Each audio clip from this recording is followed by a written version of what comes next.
नमस्कार, मैं हूं दीपिका सक्सेना और आप देख रहे हैं जनशक्ति समाचार। मैं इस वक्त अलीगढ़ में मौजूद हूं, जहां सिविल लाइन जो थाना है उसके अंतर्गत एक मामला हुआ था जिस पे एफआईआर दर्ज करने के लिए प्राथमिकता दी गई थी, परंतु अब तक प्रार्थना पत्र दिए जाने के बाद भी एफआईआर दर्ज नहीं होती है।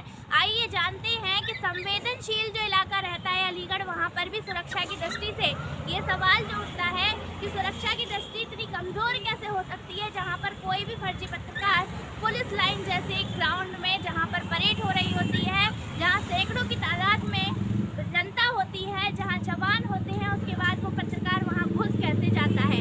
आइए जानते हैं, हमारे जो सहयोगी हैं उनसे ये जानते हैं कि क्या हुआ था उस दिन। ये मामला कब का है? ये मामला 26 जनवरी का है। इस स्पेशल टीम कवरेज के लिए अलीगढ़ पहुंची हुई थी। काम चल रहा था, सब लोग फ्रेम पे थे। हाईलाइट मामला था उस समय, सिक्योरिटी पूरी अलर्ट। वहाँ पे अचानक एक पत्रकार आ जाते हैं जो अपने आप को कहते हैं मैं न्यूज़ 24 का पत्रकार। और वहाँ पर हमारे साथ हमारे सहयोगी खड़े होते हैं, उनके हाथ में माइक आईडी जब देखी जाती है, पल्स न्यूज़ 24 की माइक आईडी होती है, तो उनका ये कहना होता है कि पल्स न्यूज़ 24 जो है वो कंपनी फर्जी है। इन्होंने हमारा जो लोगो है उसको कॉपीराइट किया हुआ है और आईडी जब हाथ में से छीन ली जाती है उस पर जब हम लोग एक्शन लेते हैं कि अगर हमारी आईडी फर्जी है तो आप कंपनी को इन्फॉर्म करें। उन्होंने अपना कोई माइक आईडी या कोई आईडी कार्ड दिखाया? ऐसा कुछ कॉपीराइट सिद्ध कर दिया? ऐसा कुछ नहीं हुआ है। कॉपीराइट उन्होंने सिद्ध कर दिया है कि हमारा कलर है। काफ़ी पूछा गया उनसे, सवाल जवाब किए गए कि अगर आपके पास ऐसा कुछ है तो आप मुझे उसको दिखाएं, उस पर हम जो आप कंपनी को इन्फॉर्म करें। कंपनी जवाब मांगे कि दोनों कंपनी सेटेलाइट। उसके बाद इन्होंने कहा कि नहीं, आप जो आईडी है, आईडी देने के बाद जब आईडी को हमने फिर उसके बाद वहाँ पे कार्रवाई की, एप्लीकेशन दर्ज कराई है, लेकिन उसने वहाँ पे तो कोई आई कार्ड नहीं दिया गया। लेकिन जब थाने पर एप्लीकेशन दर्ज के अनुसार बुलाया गया उसको, तो उसने जो आई कार्ड दिखाया वो पूरा टेम्परेली उस पर लिखा हुआ है कि टेम्परेली आई कार्ड, और उसके बाद पेन से लिखा हुआ वो आई कार्ड था न्यूज़ 24 का, वो उसके पास वहाँ पर बना।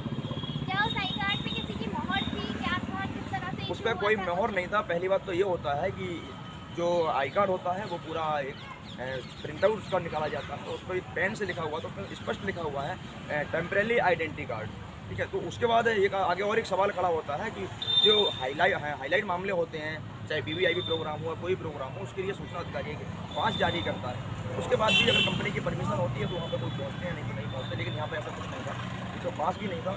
और जब ये सवाल पूछा गया है तो इसमें काफ़ी सवाल घेराव में आ रहे हैं। इसमें सूचना अधिकारी भी घेराव में आ रहा है, प्रशासन भी इसमें घेराव में आ रहा है कि आखिर इतना हाईलाइट ड्रामा जो पूरी नज़र उसमें 26 जनवरी की पूरी सुरक्षा बढ़ा दी जाती है, पूरा देश की नज़रें होती है कि कोई घटना ना हो जाए, पूरा अलर्ट रहता है प्रशासन। लेकिन इतनी बड़ी जिम्मेदारी होने के बाद भी जो घटना घट गई है, लोग अपने आप को जो दूसरे को फर्जी बताते हुए कह रहे थे कि नहीं ये हमारी फर्जी, आप लोग फर्जी काम करने आए हैं यहाँ पे और ये आईडी हमारी है, ये लोगो हमारा है।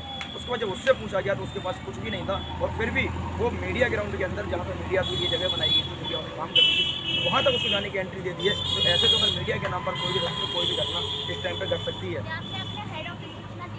तत्काल जैसे ही उसने हम लोगों को छेड़ा कि इस तरीके की बात है, तत्काल मैंने हेड ऑफिस को लाइन पे लिया। हेड ऑफिस में करीब 10 मिनट की रिकॉर्डिंग है मेरी हेड ऑफिस से बात करवाने के लिए। उसने बोला कि बात करिए, लेकिन उसने कोई बात नहीं की है। वो करा कि आप, और उसके बाद लोगों की बात आई तो बोला नेट पे सर्च करिए। अगर नेट वाली बात आती तो हमारा भी लोगो अगर कहते हैं कि पल्स 24 का है तो वो भी लोग नेट पर लोगों सर्च कर सकते हैं। हाईलाइट मामला था उस समय, क्योंकि सामने अधिकारी लोग भी सारे बैठे हुए थे, मंत्री वहाँ मौजूद थे, सांसद विधायक सब लोग थे। उसमें बात को ना बढ़ाते हुए रोक दिया गया था मामले को। बाकी ऑफिस से कहीं बात होने के बाद हमारे हेड ऑफिस और स्टेट हेड, ठीक है, हमारे डायरेक्टर भी लाइन पे थे उस समय, काफ़ी बातें होने के बाद भी इन्होंने कोई भी सुनवाई, तो बाद में जब हमने एप्लीकेशन दी है तो उस पर क्या है कि दबाव बनाया जा रहा है हम लोगों के ऊपर कि आप जो दोनों पत्रकार है, लेकिन पत्रकार क्या है कि उसकी जाँच, जो जहाँ से आप दोनों कंपनियों को आप जाँच दें अपनी अधिकारी, ना तो अभी तक 3 दिन बीत चुके हैं, ना तो कोई जाँच किसी कंपनी के द्वारा दी गई है, ना हमारी कंपनी को दी गई है, ना उसी कंपनी को दी गई है। क्योंकि पूरा का पूरा साफ दिखाई दे रहा है कि उसके पास ना तो आई कार्ड है, ना ही उसके पास माइक आईडी जो है वो किसी और के नाम से शुरू कर दी गई है। ये फर्जी से काम कर रहे हैं, वही दबाव बनाया जा रहा है। उसमें कई लोग घेराव में आ रहे हैं, इसलिए दबाव पूरा बनाया जा रहा है कि कंप्रोमाइज़ के जरिए कंप्रोमाइज़ कर लें। कहाँ तक सूचना दी गई है? जहाँ तक सूचना के लिए ऐसा है कि मैंने पहले तो एप्लीकेशन थाने में दर्ज कराई। 24 घंटे बीत जाने के बाद कोई कार्रवाई नहीं हुई है। उसके बाद मैंने सीधा एसएसपी अलीगढ़ को मैंने बात की, पीआरओ ने फ़ोन उठाया, बोला मैं अभी बात करके आपकी दर्ज कराता हूँ। जब फ़ोन आया मैंने शाम को फिर फ़ोन किया, बोला मुझे डिटेल भेज दीजिएगा, कोई बात नहीं हुई। उसके बाद मैंने सुबह फ़ोन किया तो बोले कोई बात नहीं, मैं भी कर पाता हूँ। 36 घंटे बीत जाने के बाद जब एसएसपी के पीआरओ ने नहीं सुनी तो मैंने फिर आईजी के पीआरओ को फ़ोन लगाया, तो पीआरओ ने रिसीव किया फ़ोन। आईजी साहब का नंबर लगाया मैंने, उनका भी यही कहना था कि हम बात करते हैं, लेकिन अभी तक बराबर बात सारी चल रही हैं। आईजी रेंज तक सारी कुछ बातें पहुंच चुकी हैं अभी तक, लेकिन अभी तक कोई कार्रवाई करने को तैयार नहीं है। सिर्फ अभी भी कुछ देर पहले मैं थाने गया था तो उनका यही कहना था कि आप चाहते क्या हैं, आप समझौता क्यों नहीं करते हैं, इसमें क्या बात है। लेकिन पूरा इसमें दिख रहा है मुझे कि पूरा प्रशासन जहाँ तक है वो पूरा लिप्त है। क्राइम एंटी तो माना जाता है, अलीगढ़ की क्राइम एंटी है, अब यहाँ पे करप्शन एंट्री माना जाता है कि इसको लेके पत्रकारों के साथ ही घटना हो सकती है, तो आम जनता से क्या हो सकता है। नहीं, तो आपको ये क्या लगता है कि ये फर्जी जो पत्रकार हैं, ये फर्जायत जो दिखा रहे हैं अपनी, यहाँ पर क्या मिलीभगत है, क्या है, लापरवाही है, किस तरह से ये लोग अपनी फर्जी आइडेंटिटी कार्ड का उपयोग करके फर्जी माइक आईडी लेकर घूमते रहते हैं? देखो, इसमें तो सबसे बड़ा सवाल ये खड़ा होता है कि जहाँ तक दिखाई दे रहा है कि इसमें चाहे सूचना विभाग हो या प्रशासन हो, अगर वो दिख रहा है तो अभी तक किसी भी तरीके की कार्रवाई नहीं हो पाई है। तो ये साफ है, इसमें दिखाई दे रहा है कि इस तरीके फर्जी पत्रकारों के साथ पुलिस मिली हुई है और उनके कहने पे ही काम कर रही है। जिस तरीके से बुलाया गया है, बात हुई है, उनके सामने जो हमें देखने को मिल रहा है यहाँ पे, अगर बाहर का कोई भी व्यक्ति अगर पहुँचता है, अगर यहाँ की अगर प्रशासन अगर दिल्ली के अंदर अगर एंट्री करती है टीम, तो उसका पूरा सम्मान किया जाता है। अगर बाहरी कोई भी टीम यहाँ पे आती है तो उसका भी सम्मान किया जाए, लेकिन यहाँ पर तो उल्टा हो रहा है कि उसको पर सम्मान न करे, उसको बेइज्जती करके ऐसे भगाया जाता है। क्योंकि यहाँ पे मिली भगत चलती है और जो सच्चाई दिखाने के लोग यहाँ पहुँचते हैं तो किसी तरीके से वहाँ पे रोका ना जाए। पूरा ये सवाल, एक बहुत बड़ा सवाल खड़ा होता है कि इतने बड़े हाई वोल्टेज ड्रामे में जिस तरीके से ये हुआ है, वहाँ पर इतनी सुरक्षा के बाद भी सारा काम हुआ है, लेकिन अब तक उस पर कोई कार्रवाई नहीं हुई है। जिनका वहाँ हाई कोर्ट ड्रामा रहा है प्रशासन के आगे, जिस तरीके से उन्होंने वहाँ बदतमीजी की है, इतनी सुरक्षा व्यवस्था के बाद भी हाईलाइट पूरा मामला था, पूरी देश की नजर टिकी हुई थी, परेड ग्राउंड था, परेड वहाँ पर जारी थी, और फिर भी इस बंदे ने वहाँ पूरा हाई वोल्टेज ड्रामा किया।